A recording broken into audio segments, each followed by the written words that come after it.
Hello traders. आज हम एक एनालिसिस करने वाले हैं जो आज हमने ट्रेड लिया इंट्राडे में। पॉलीकैब का जो हमने ऑप्शन बाय किया था उसका हम एनालिसिस करने वाले हैं कि हमने वो क्यों लिया था और उसके पीछे हमारी साइकोलॉजी क्या थी। हमने टारगेट कैसे सेट किया और ये सब चीजें हम डिस्कस करेंगे। ठीक है, तो फिर चलिए शुरू करते हैं।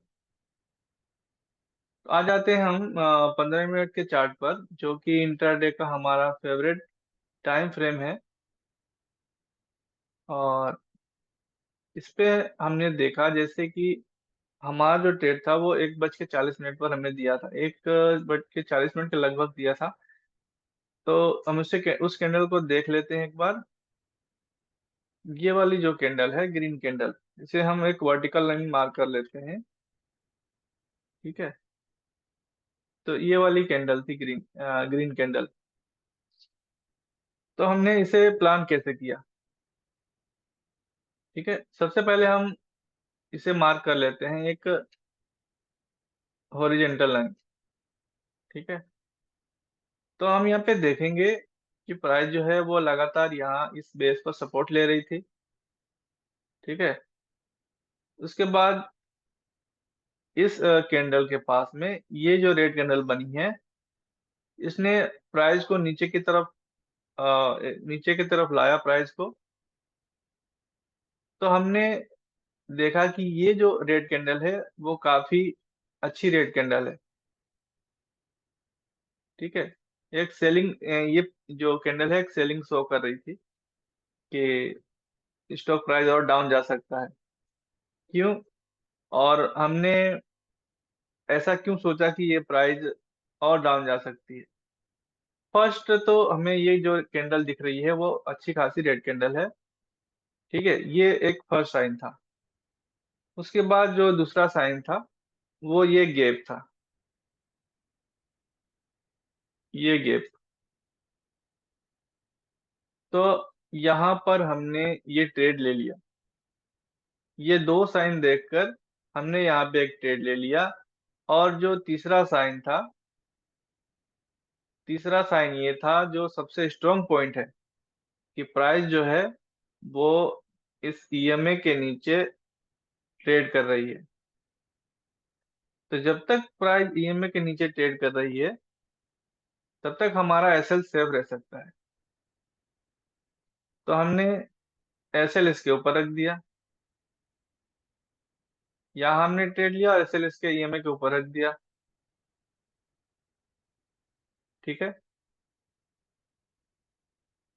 तो यहाँ पर हमने ट्रेड लिया था 13:38 पे। आपको मैं चैनल पे भी दिखा दूं,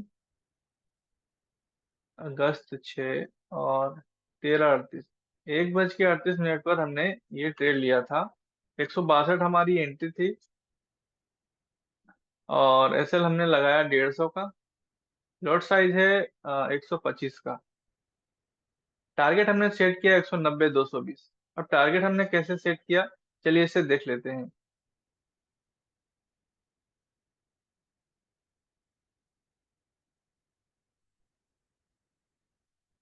तो टारगेट सेट करने के लिए हम आ गए प्रीमियम के चार्ट पर। पोलीकेब 6500 पुट। तो हम प्रीमियम के चार्ट पर आ गए। तो सबसे पहले हमने देखा कि ये जो कैंडल है, ये वाली कैंडल, ठीक है, इसी कैंडल पर हमने एंट्री लिया।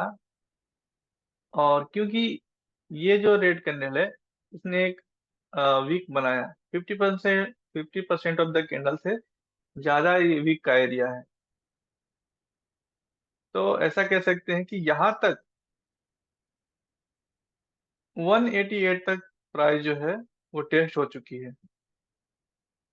ठीक है, और ये एक आपको ब्रेकआउट जैसा स्ट्रक्चर आपको देखने को मिल रहा है। ये प्राइस ऊपर की तरफ ब्रेकआउट दे सकती है क्योंकि प्राइस अब ईएमए के ऊपर निकल चुकी है। जैसा कि हमने उसमें देखा था, स्टॉक प्राइस में देखा था तो ईएमए के नीचे वो ट्रेड कर रही थी। अब ये ईएमए के ऊपर ट्रेड कर रही है, क्योंकि ये पुट है।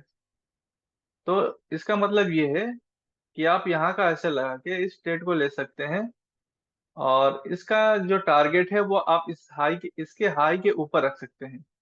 क्योंकि इसका जो प्रीवियस हाई है, वो आप देखिए, प्रीवियस हाई इसका जो है वो 233 है। ठीक है, ये हाई नहीं, ये हाई, ये जो इसके ऊपर है। ठीक है, तो ये अगर ईएमए के ऊपर प्राइस निकलती है तो काफी दूर तक जाती है। अगर आपका एनालिसिस सही है स्टॉक में, तो आप इतने बड़े टारगेट सेट कर सकते हैं। और अभी जो माहौल है, मार्केट का जो माहौल है, जो सेंटीमेंट है, वो अभी भी लोगों के मन में बियरिश ही है। ठीक है, तो बियरिश मार्केट में इतने अच्छे टारगेट मिलना मतलब आपकी एनालिसिस बहुत अच्छी होनी चाहिए। तो ये 3 पॉइंट हमारे साथ थे। एक जो सेलिंग कैंडल थी, दूसरा वो बेस का, मतलब ब्रेक, बेस को ब्रेक कर दिया था नीचे, नीचे साइड में, और तीसरा ईएमए। तो तीन चीजें जो पॉजिटिव हमारे साथ थी। और ईएमए पे मुझे बहुत ज्यादा ट्रस्ट रहता है हमेशा। तो इसलिए हमने वो ट्रेड प्लान किया था, और वो टारगेट हिट भी हुआ। 220 का टारगेट जो हमने रखा था, वो यहाँ पे हमने रखा था 220 का टारगेट। और ये जो हाई है, ये टारगेट भी अचीव हो ही गया था, क्योंकि टाइम कम था, इसके लिए हमने ये टारगेट नहीं दिया था। ठीक है, मैंने और भी टारगेट मार्क कर रखे हैं, जो कि है 385 तक। हो सकता है कल को हमें ये टारगेट मिल जाए, या हो सकता है प्राइस और डाउन चली जाए, कुछ भी हो सकता है। इसलिए हम फिलहाल अ, इस सेंटीमेंट में, मार्केट का जो भी सेंटीमेंट है, इसमें हम इंट्राडे ट्रेड ही कर रहे हैं ज्यादातर। ठीक है, एक स्टेबिलिटी आएगी मार्केट में तो अ, क्या पोजिशनल ट्रेड बनेगा उसमें। फिलहाल के लिए इंट्राडे ट्रेड ही सही है। ठीक है, तो ये जो हमारा ट्रेड था, इसके पीछे की जो साइकोलॉजी थी वो यही थी। एनालिसिस आपके साथ शेयर कर दिया मैंने, और साइकोलॉजी आपके साथ शेयर कर दिया कि क्या था, क्यों लिया हमने ट्रेड, हमारी सोच क्या थी इसके पीछे। अगर आपका कोई क्वेश्चन है तो आप कमेंट में लिख सकते हैं, मैं जरूर रिप्लाई करूंगा। और आप चाहें तो हमारे चैनल को फॉलो कर सकते हैं, टेलीग्राम चैनल को, और हमारे चैनल को जरूर सब्सक्राइब करें। धन्यवाद।